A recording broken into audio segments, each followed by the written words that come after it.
तो last class में हम लोगों ने पढ़ा system dot out dot println की कहानी कि सिस्टम क्या है, आउट क्या है और प्रिंटलन क्या है और ये कैसे कैसे काम करता है। तो गौरव समझ में आ गया सिस्टम क्या, आउट क्या है, प्रिंटलन क्या है? System dot out dot println की पूरी कहानी समझ में आ गई? बोलो भाई। Yes sir. तो बताओ सिस्टम आउट प्रिंटलन क्या है, सिस्टम क्या आउट क्या है, प्रिंटलन क्या है? बार बार भूल जाते हो। अच्छा, ये तो भाई अपनी अपनी श्रद्धा है, अपनी अपनी सोच है। गर्लफ्रेंड का नंबर तो याद रहता है। हाँ, नहीं सर, खुद का भी नहीं याद रहता है। खुद का भी नहीं याद रहता है। सिस्टम क्लास है सर, आउट उसका मेंबर है, स्टैटिक मेंबर, और आउट टाइप है प्रिंट स्ट्रीम टाइप का। तो उसका मतलब, इसका मतलब उसका मेथड यूज करते हैं हम लोग, प्रिंट स्ट्रीम मेथड का प्रिंटलन। आपके आपका तो आवाज कम आ रहा है, पीछे से आवाज ज्यादा आ रहा है। यस सर, ऑफिस में मीटिंग चल रहा है, इस समय हमेशा ऑफिस में कुछ ना कुछ मीटिंग रहता है। चलो कोई नहीं, आप सुनो बस, म्यूट कर लो। और बताओ, कोई और बताए सिस्टम क्या, आउट क्या है, प्रिंटलन क्या है? Anyone else?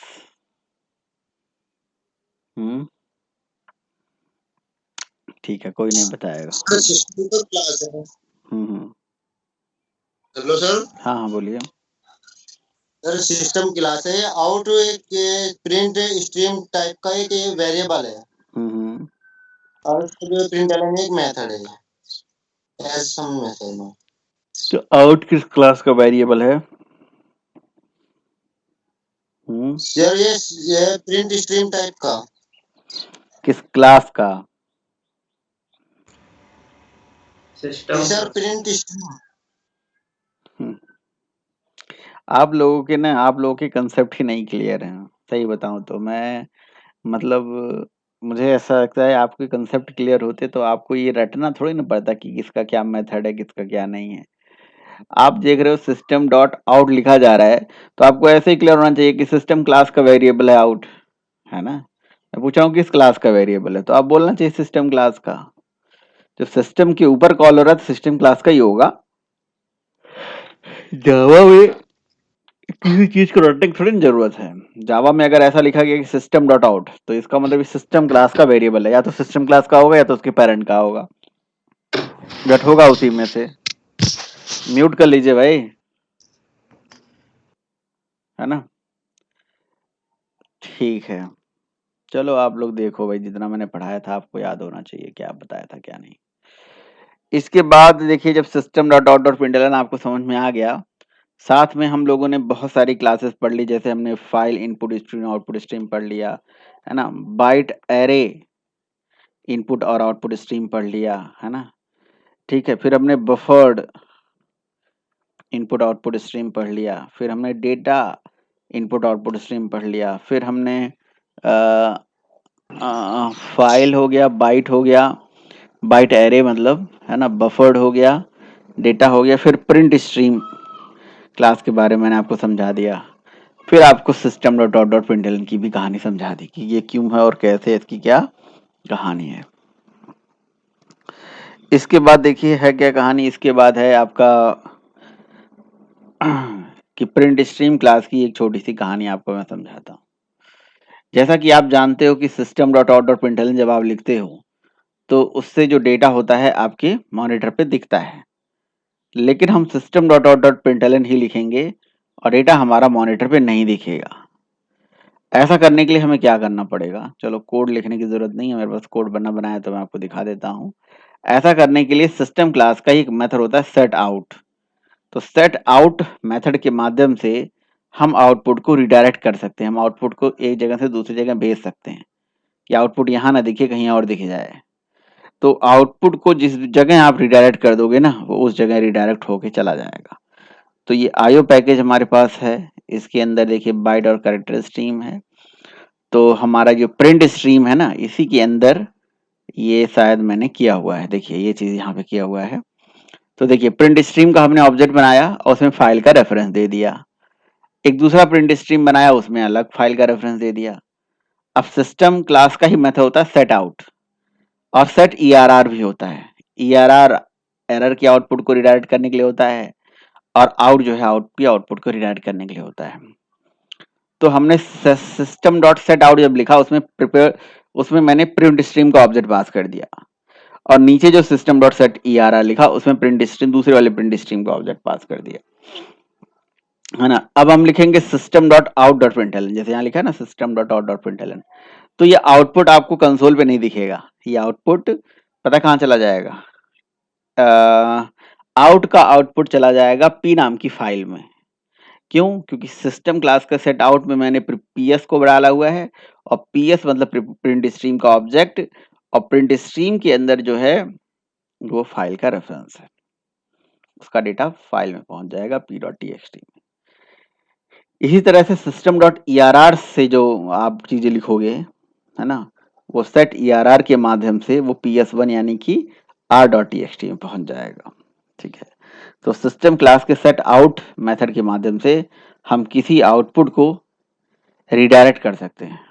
ठीक है, तो Java C print stream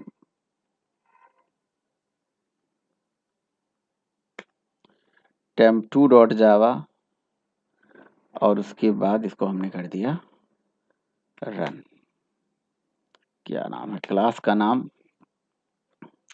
class और फाइल का नाम हमने अलग अलग रख रखा है क्या? नहीं, हमने टेस्ट temp2 को रन तो कर दिया, सॉरी रन तो कर दिया था, लेकिन आउटपुट यहाँ कंसोल पे आप देखिए नहीं दिख रहा है। क्यों? क्योंकि वो आउटपुट इस P और R नाम की फाइल में पहुंच गया। देखिए यहाँ इस आउट का आउटपुट P में पहुंच गया, और ERR का आउटपुट R में पहुंच गया। ये देखिए, तो है ना बड़ा अजीब चीज। आपने कभी सोचा भी नहीं होगा कि हम system dot out dot println ही लिखेंगे, लेकिन आउटपुट कभी स्क्रीन पे नहीं दिखाएगा, मतलब कंसोल पे नहीं दिखाएगा। ठीक है, वो कैसे हो पाया है? वो हो पाया है ये जो हमने आपके सामने प्रोग्राम रखा है। तो इसमें अगर कुछ नहीं समझ में आ रहा है तो पूछ लीजिए। सर ERR क्यों लिखा है आपने? सर ERR का मतलब क्या है? जो आप उस क्लास में थे जब आपको समझाया जा रहा था, पिछले क्लास में, पिछले क्लास में रिकॉर्डिंग वीडियो देखिए। जो सिस्टम क्लास है उसमें ERR नाम का भी वेरिएबल है, जो आउट करता है वही ERR भी करता है, लेकिन ERR एरर मैसेजेस को प्रिंट कराने के लिए होता है, और आउट जो है वो मतलब राइट मैसेजेस को प्रिंट कराने के लिए करा जाता है। तो जैसे सिस्टम क्लास में आउट है, वैसे सिस्टम क्लास में ERR भी है।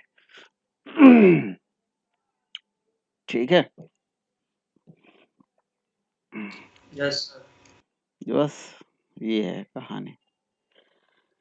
जहाँ पे सिस्टम डॉट आउट लिखते हो वहाँ ERR भी लिख सकते हो, लेकिन ज्यादातर ERR लिखा जाता है एरर मैसेजेस को प्रिंट कराने के लिए, एक्सेप्शन वगैरह जो आते हैं ना उसको प्रिंट कराने के लिए करा जाता है।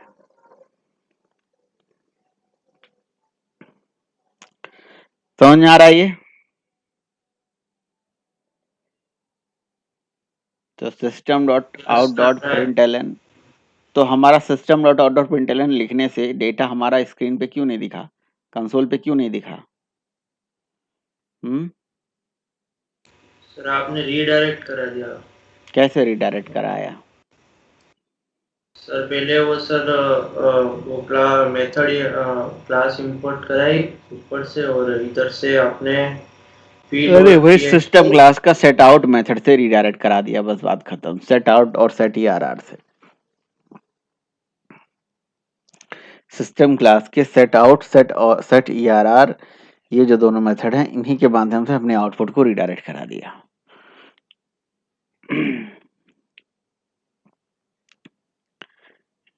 ठीक है, तो बस ये है हमारा प्रिंट स्ट्रीम की कहानी। तो हमने अभी लास्ट सेशन में प्रिंट स्ट्रीम भी नहीं पढ़ा, प्रिंट स्ट्रीम भी पढ़ लिया था। ये हाई लेवल की एक आउटपुट स्ट्रीम है जो कि डेटा को प्रिंट कराने के लिए यूज होती है, और कुछ नहीं है बस। और जो प्रिंट एलन है ये प्रिंट स्ट्रीम क्लास का ही मेथड है। तो आपको बफर्ड आता है, डेटा आता है, फाइल आता है। सीक्वेंस के बारे में आपको मैं समझा देता हूँ कि सीक्वेंस इनपुट आउटपुट स्ट्रीम किस लिए है। ठीक है, ये नहीं पढ़ाया, सीक्वेंस आपको समझा देता हूँ। और सीक्वेंस के बाद आ जाता है आपका, एक आ जाता है सीक्वेंस, देन आ जाता है पाइप्ड, फिर आ जाएगा ऑब्जेक्ट। तो इस तरह से कुछ input stream output stream classes बहुत सारी हैं, बस थोड़ा थोड़ा ही डिफरेंस है सब में, और बाकी सबका काम रीड और राइट ही कराना है। किसी से कुछ होता है, किसी से कुछ नहीं होता है, तो थोड़ा सा बड़ा टॉपिक है। तो जैसे मान लीजिए कि आपके पास 2 फाइलें हैं, 2 हैं या 2 से ज़्यादा हैं, कितने भी हो सकती हैं, और आप क्या करना चाहते हो, सीक्वेंशियली दोनों फाइलों से डेटा रीड करना चाहते हो, है ना, एक एक करके, या 4 हैं या 10 हैं या 20 हैं, 1 लाख हैं, बहुत सारे हैं। अब 1 लाख फाइलों से आप डेटा रीड करना चाहते हो सीक्वेंशियली, पहले पहले फाइल का, फिर दूसरे फाइल का, फिर अगले फाइल का, ऐसे सीक्वेंशियली रीड करना चाहते हो। तो फिर आपको क्या करना पड़ेगा, आपको सीक्वेंस इनपुट स्ट्रीम का सहारा लेना पड़ेगा। सीक्वेंस इनपुट स्ट्रीम तो होती है, बट सीक्वेंस आउटपुट स्ट्रीम नहीं होती है। तो कहने का मतलब है कि आप सीक्वेंसली 2 फाइल से डेटा रीड कर सकते हो, बट सीक्वेंसली दो फाइल में डेटा राइट नहीं कर सकते हो। ठीक है, तो 2 नहीं, या तो ये 2 पे काम करता है या तो मल्टीपल पे काम करता है, 3 पैरामीटर नहीं लेता है। तो देखिए, मैंने पहला लाइन सीक्वेंस इनपुट स्ट्रीम का ऑब्जेक्ट बना दिया है, और इसमें 2 फाइल का नाम दे दिया है, एक का नाम है टीटी और एक का नाम है एसएस, यानी कि 2 फाइल के ऑब्जेक्ट्स उठा के इसके अंदर डाल दिए, फाइल क्लास के 2 ऑब्जेक्ट्स उठा के इसके अंदर डाल दिए। Sequence input stream is equals to new sequence input stream tt.txt और ss.txt, 2 फाइलें हुए हैं हमारे पास, राइट। और सीक्वेंस इनपुट स्ट्रीम का तो ऑब्जेक्ट हमने बनाया ही है। तो हमने ये 2 फाइल की लोकेशन सीक्वेंस इनपुट स्ट्रीम को पहुंचा दिया, और अब ये दोनों फाइलें, मतलब ये जो सीक्वेंस इनपुट स्ट्रीम की जो दोनों फाइलें हैं, ये दोनों फाइलों से एक ही करके डेटा लेके आएगा। आपने कहा सर, अगर सीक्वेंस इनपुट स्ट्रीम में मुझे 4 फाइल देना हो तो 4 बार ऐसे पास करना होगा? नहीं, आप 2 ही फाइल पास कर सकते हो। तो लिखो it have 2 constructor, it and enumeration type, जो कि कलेक्शन फ्रेमवर्क का पार्ट है। तो ये है, और एक कलेक्शन फ्रेमवर्क में पढ़ाया जाएगा इनुमरेशन टाइप का है। तो इनुमरेशन को अगर आपने यूज करा होगा तभी यूज कर पाओगे, अदरवाइज नहीं। इनुमरेशन पढ़ा होगा तो यूज कर पाओगे, अदरवाइज नहीं यूज कर पाओगे। तो कलेक्शन फ्रेमवर्क का पार्ट है इनुमरेशन वाला भी। तो बस सीक्वेंस इनपुट स्ट्रीम का ऑब्जेक्ट बनाया, उसमें फाइल का रेफरेंस दे दिया, और सीक्वेंस का डेटा उठा के डेटा इनपुट स्ट्रीम को डाल दिया, है ना, उसके कंसिडर में डाल दिया बस, और उसके बाद डेटा रीड कर लिया, एक पूरी लाइन ही रीड कर ली एक साथ। रीड मेथड चला दिया, रीड लाइन भी चला सकते थे, पूरी लाइन, लाइन बाई लाइन, या जितना भी चीज है रीड कर लेगा। यही है सिंपल सी कहानी। तो बताइए, समझ में आ रहा है या नहीं आ रहा है? प्रोग्राम यही है, सब कुछ वही है, चलाना है तो चला लो, नहीं चलाना तो आपकी इच्छा। कोई क्वेश्चन है तो बताइए। कोई क्वेश्चन नहीं,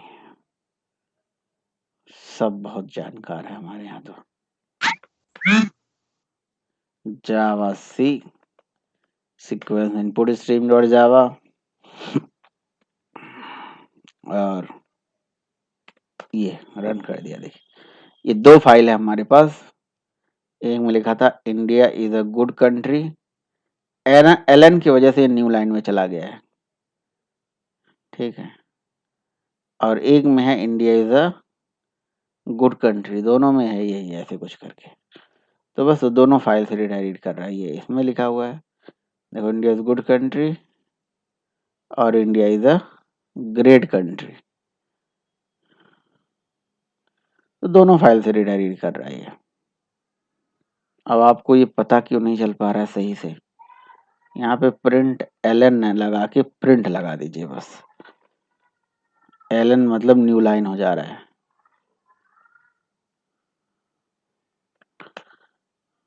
कंपाइल एंड रन।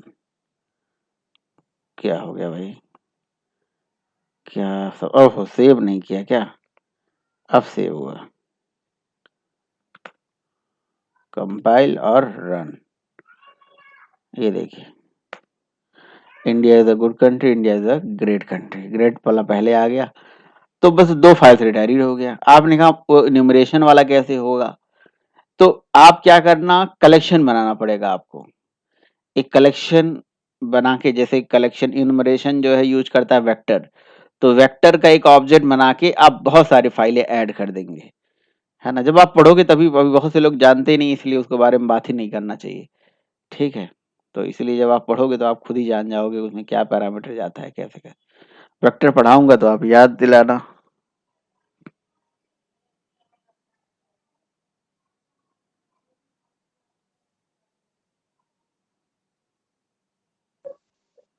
ठीक है,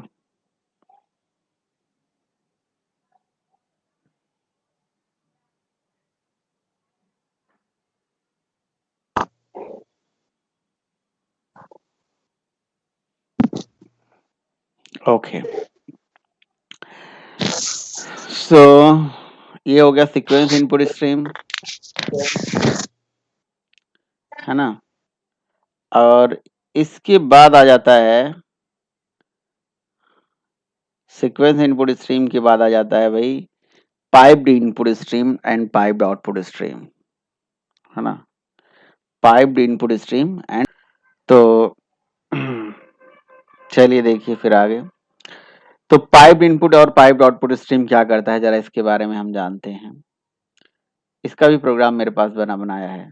तो कुछ ऐसे प्रोग्राम है जो बने बनाए तो सारे ही हैं, लेकिन ये है कि मैं सोचता हूँ कि आगे चल के आपको, अच्छा आप लोग को इस सेशन में मैंने थ्रेड वर्ड अभी नहीं बताया ना, थ्रेड के बारे में नहीं बताया है, राइट। ओके, हाँ गौरव, थ्रेड के बारे में पढ़ा है? नहीं सर। अच्छा अच्छा, बहुत से लोग हैं जो जानते भी हैं, वैसे आप नहीं जानते, कोई बात नहीं, जान जाओगे। तो देखो, एक वर्ड होता है सीक्वेंशियल और एक होता है साइमल्टेनियस। इन दोनों में अंतर जानते हो गौरव, सीक्वेंशियल और साइमल्टेनियस में? यस सर, सीक्वेंस मतलब एक के बाद एक, और साइमल्टेनियस एक ही टाइम पे। एक ही टाइम पे, वेरी गुड वेरी गुड।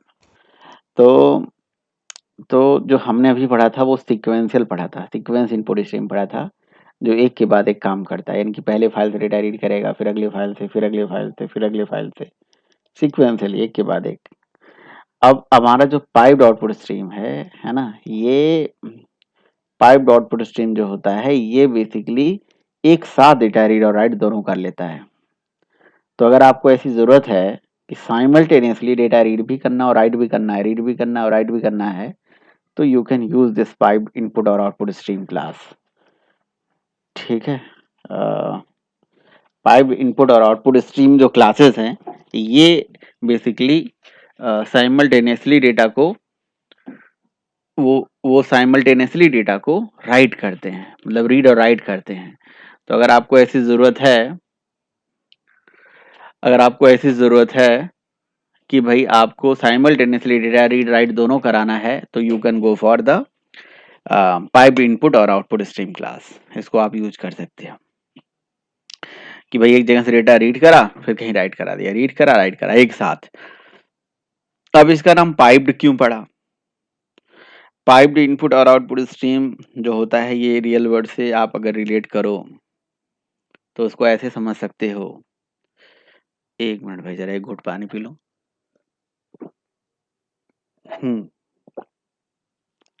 उसको आप ऐसे समझ सकते हो कि जैसे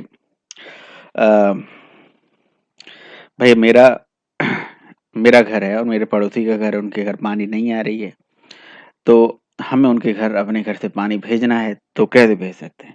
बगल में ही रहते हैं वो, तो कुछ नहीं, एक बड़ा सा पाइप लगा देंगे, है ना, और अपने यहाँ टंकी में उसको अटैच कर देंगे।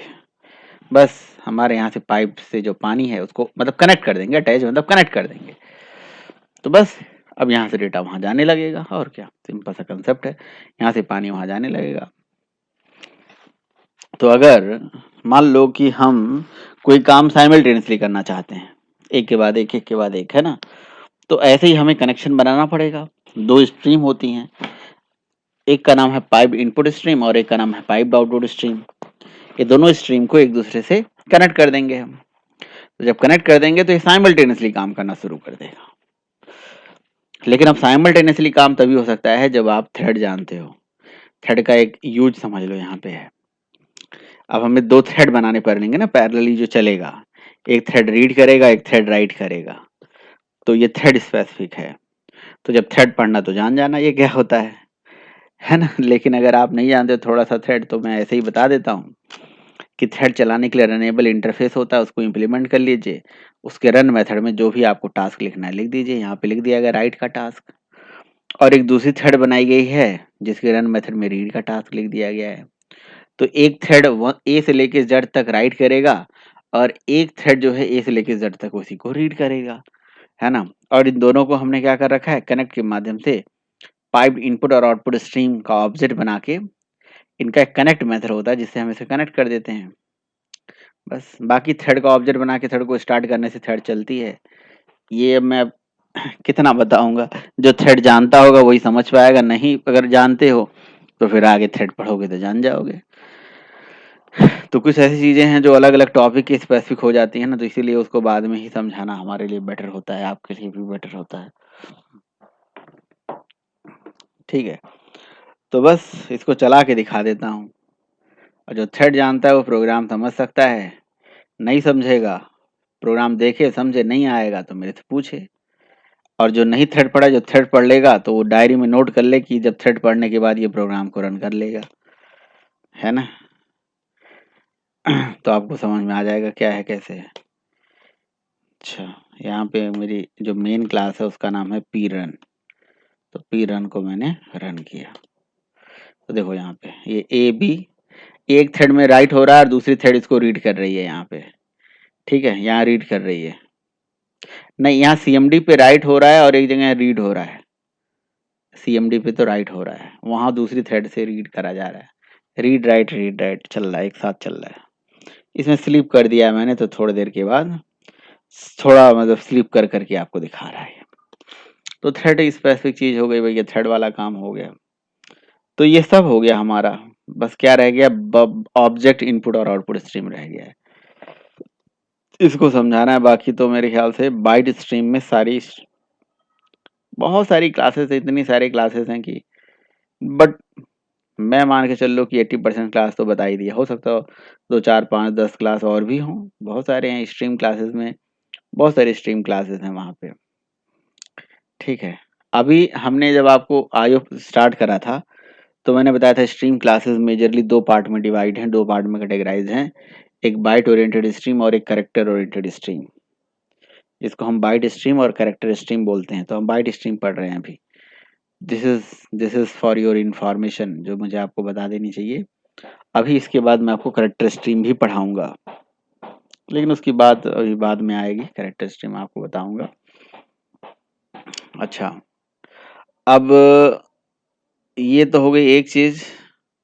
अगली चीज यहाँ पे ये हो गई कि भाई इसके बाद आ जाता है कंसेप्ट ऑब्जेक्ट इनपुट और आउटपुट स्ट्रीम की। जरा इसके बारे में बात कर लेते हैं।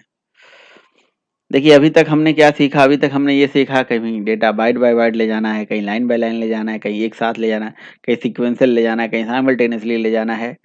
मतलब बहुत सारे तरीके हमने सीखा डेटा को रीड और राइट करने के, बहुत सारे तरीके, है ना। बहुत सारे अलग अलग तरीके हमने सीखा डेटा को रीड और राइट करने का, है ना। तो यहाँ पे अब हम क्या सीखने जा रहे हैं, यहाँ पे हम ऑब्जेक्ट के फॉर्म में डेटा रीड और राइट करना चाहते हैं। ठीक है, मतलब हम ये चाहते हैं कि हमारे पास एक ऑब्जेक्ट हो, एक मशीन हो, उसमें हम ऑब्जेक्ट के फॉर्म में डेटा राइट करें और ऑब्जेक्ट के फॉर्म में ही डेटा रीड कर लें। ठीक है, तो यार किसी ऑब्जेक्ट को स्ट्रीम में बदलने के कंसेप्ट हमारे पास है ही नहीं कि ऑब्जेक्ट के फॉर्म में डेटा रीड राइट कर सको। जैसे अभी तक क्या होता था, अभी तक हमारे पास स्ट्रिंग होती थी, कुछ और वैल्यू होती थी, इंटीजर होता था, फ्लोट होता, रैपर क्लासेस होती थी। तो जैसे स्ट्रिंग है हमारे पास, string S equal to hello hi hi कुछ भी लिखा हुआ है, स्ट्रिंग का मेथड होता था गेट बाइट्स। स्ट्रिंग बाइट में कन्वर्ट हो जाती थी और डेटा हम राइट करा देते थे, बाइट्स में कन्वर्ट कर लेते थे। लेकिन अगर हमारे पास एक क्लास हो और क्लास का ऑब्जेक्ट हो और ऑब्जेक्ट को ही एक जगह से दूसरी जगह लेके जाना हो तो कैसे लेके जाओगे, ऑब्जेक्ट को ही एक जगह से दूसरी जगह लेके जाना है, क्योंकि अगर आपको पता हो तो ऑब्जेक्ट में क्या होता है, डेटा। तो जब ऑब्जेक्ट एक जगह से दूसरी जगह ले जाएंगे तो उसका डेटा भी जाएगा, समझ रहे हो। तो इसके लिए हमें ऑब्जेक्ट इनपुट और आउटपुट स्ट्रीम का सहारा लेना पड़ेगा। लेकिन ऑब्जेक्ट को स्ट्रीम में कन्वर्ट करने के लिए हमें कुछ एक छोटा सा और कंसेप्ट समझना पड़ेगा। वो कंसेप्ट क्या है उसको ज़रा देखते हैं। देखिए यहाँ पे क्या है, हमारे मान लीजिए मशीन है, ये इंडिया में चल रही है हमारी मशीन, ये इंडिया में ही या यूएस में मान लो चलने वाली मशीन, जर्मनी में चलने वाली मशीन। इस मशीन से हमने क्या करा, यहाँ से कुछ डेटा मतलब राइट करा, और यहाँ से वो डेटा जो मैंने राइट करा है वो मैं चाहता हूँ इस मशीन में जाके, मतलब वहाँ से राइट करा और वो यहाँ पे आ जाए, है ना, मतलब वहाँ से भेजा और यहाँ पे पहुँच जाए। तो और वो क्या है डेटा, वो हमारी एक क्लास का ऑब्जेक्ट है। तो मान लीजिए यहाँ E M P is equal to new E M P है, ऐसे ई एम पी का एक ऑब्जेक्ट है, उस ऑब्जेक्ट में उसका डेटा भी होगा, वो अंडरस्टूड है। तो मतलब कहने का है कि मेरे पास एक ऑब्जेक्ट है, इस ऑब्जेक्ट को, है ना, मैं क्या करना चाहता हूँ, मैं इस ऑब्जेक्ट को चाहता हूँ कि भैया ये ऑब्जेक्ट उड़ता हुआ, है ना, यहाँ पे ये इंडिया की मशीन से यूएस की मशीन में पहुंच जाए। ठीक है, तो ऐसा पॉसिबल है? कैसे पॉसिबल है? हाँ, अगर आपको नेटवर्किंग आती है, सॉकेट प्रोग्रामिंग आती है तो पॉसिबल है। इसके बाद आपको मैं सॉकेट प्रोग्रामिंग समझाऊंगा क्या होता है, कैसे होता है। पॉसिबल है, सॉकेट प्रोग्राम बनाओ तो पॉसिबल है। तो लेकिन फिर भी सॉकेट प्रोग्राम जब बना भी दोगे तो बात ये होगी कि जो ऑब्जेक्ट है ये स्ट्रीम में कैसे कन्वर्ट हो, क्योंकि जो डेटा नेटवर्क पे जाता है ना वो स्ट्रीम के फॉर्म में जाता है। तो यहाँ पे हमारा क्या है, ये नेटवर्क है पूरा, और नेटवर्किंग में सारा चीज होता है स्ट्रीमिंग का, है ना, स्ट्रीम के फॉर्म, बाइट्स बाइट्स मतलब होता है। तो हम क्या करेंगे, इस ऑब्जेक्ट को, है ना, स्ट्रीम में कन्वर्ट करेंगे। तो यानी कि ऑब्जेक्ट क्या होगा, स्ट्रीम में कन्वर्ट होगा। उसके लिए एक टॉपिक होगा यूज जिसका नाम होता है SERIALIZATION, सीरियलाइजेशन। सीरियलाइजेशन स्पेलिंग हो सकता है गलत हो, इतना ध्यान नहीं देता हूं मैं, है ना, वो आप समझ लीजिएगा। सीरियलाइजेशन, इस ऑब्जेक्ट का हमें सीरियलाइजेशन करना पड़ेगा। तो what is serialisation? Serialisation is a process of converting the object into the stream. तो जब ये ऑब्जेक्ट जो है ना, इसको हम सीरियलाइज करेंगे, इसका सीरियलाइजेशन करेंगे, तो ये किसमें बदल जाएगा, स्ट्रीम में बदल जाएगा। स्ट्रीम का मतलब होता है flow of data in the form of bytes, है ना, तो यानी कि ये बाइट्स में कन्वर्ट हो जाएगा, स्ट्रीम में कन्वर्ट हो जाएगा। और उसके बाद ये डेटा यहाँ पे नेटवर्क के होते हुए ये डेटा, ये ऐसा नहीं कि डायरेक्टली कहाँ पहुँच जाएगा, आपकी मशीन में पहुँच जाएगा, नहीं, ये डेटा फर्दर डीसीरियलाइज करा जाएगा, और डीसीरियलाइज करके, है ना, डीसीरियलाइजेशन जो है रिवर्स प्रोसेस होता है सीरियलाइजेशन का।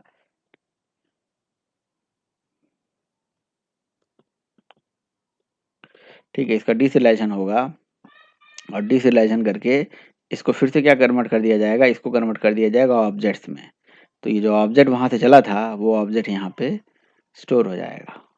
तो हमें क्या जरूरत है अभी, क्वेश्चन है सीरियलाइजेशन की जरूरत क्या है भाई। अगर डेटा नेटवर्क पे ट्रेवल कराओगे, अगर डेटा नेटवर्क पे ट्रेवल कराओगे, अगर ऑब्जेक्ट को एक जगह से दूसरी जगह लेके जाओगे, एक मशीन से दूसरे मशीन पे लेके जाओगे, तो भैया आपको डेटा को नेटवर्क पे लेके जाना है, और नेटवर्क पे डेटा तभी जाएगा जब उसका सिलेक्शन होगा।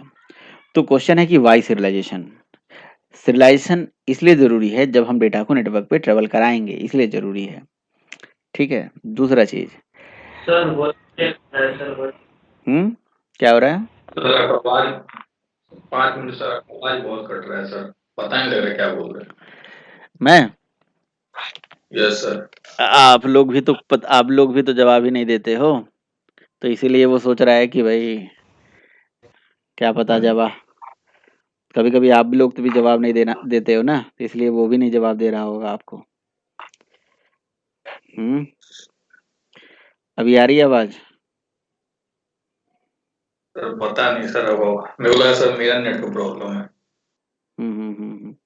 अभी आ रही है या नहीं आ रही है?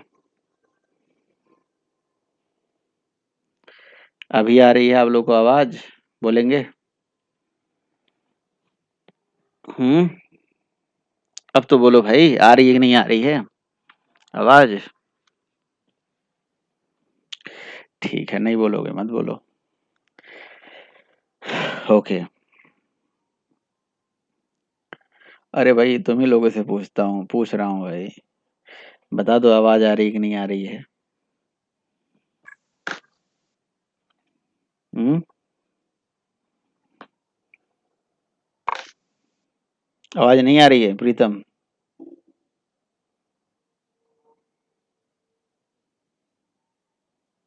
आवाज आ रही है मेरी?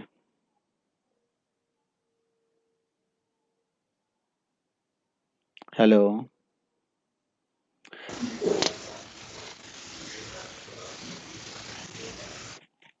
प्रीतम आवाज आ रही है मेरी?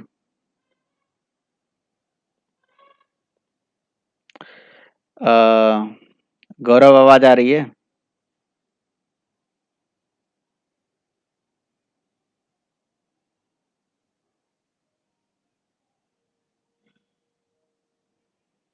क्या मेरी आवाज आ रही है किसी को?